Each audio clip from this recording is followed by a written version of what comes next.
Hi అండి, నమస్తే. నేను మీ దుర్గాని.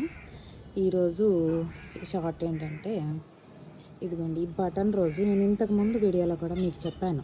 ఇలా బంచెస్గా రావాలని. లాస్ట్ వీడియో తీయటం రాలేదండి, అప్పుడు కుదరలేదు. ఇలా ఫ్లవర్స్ వచ్చినప్పుడని. ఈసారి అయితే దీన్ని నాకు ఫ్లవర్స్ తీద్దామని ఈ షార్ట్ చేసినాను. ఇదిగోండి చూడండి, ఈ బటన్ రోజుకి ఇట్లా బంచెస్గానే ఫ్లవర్స్ వస్తాయండి. ఇదిగోండి చూసారా, ఒక్క బంచ్కి ఎన్ని మొగ్గలు అయితే ఉన్నాయో చూడండి. ఇదిగోండి ఈవెన్ ఇది కూడా ఇలా బంచెస్గా రావాలంటే నేను దీనికి ఇచ్చే ఎరువు ఏమి ఇస్తానో తెలుసండి మీకు?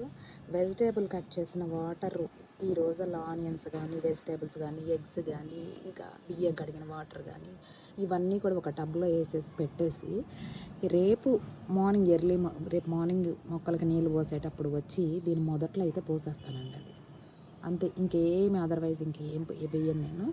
దానికే చక్కగా ఇట్లా బంచెస్గా అయితే రోజెస్ వస్తాయి. మీకు కూడా నచ్చినట్లయితే ఇట్లా మీరు కూడా ట్రై చేసి చూడండి. రోజ్ ప్లాంట్కి అనేది ఇలా మొగ్గలు రావటం జరుగుతుంది అన్నమాట, ఫ్లవర్స్ అనేది.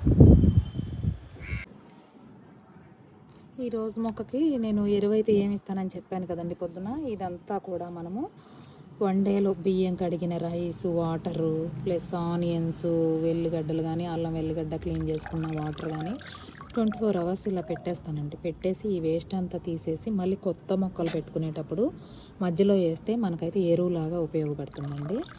దీని వేస్ట్ అంతా తీసి ఇలా వేసేసేస్తే అప్పుడు వాటర్ అనేది ఇదిగోండి ఇలా వస్తున్నాయి, చూసారా? ఈ వేస్ట్ అంతా తీసేసి ఇందులో వేసేస్తే మళ్ళీ ఇంకో మొక్కకు అనేది మనం పెట్టుకునేటప్పుడు మధ్యలో కుండీకి వేస్తే ఎరువులాగా అయితే ఉపయోగపడుతుంది అనమాట. ఇప్పుడు దీనికి మొక్కకి డైరెక్ట్ కుండీకి ఇచ్చేస్తానండి. ఇట్లా చేస్తే ఇలా బంచెస్గా అయితే రోజెస్ రావటం జరుగుతుంది.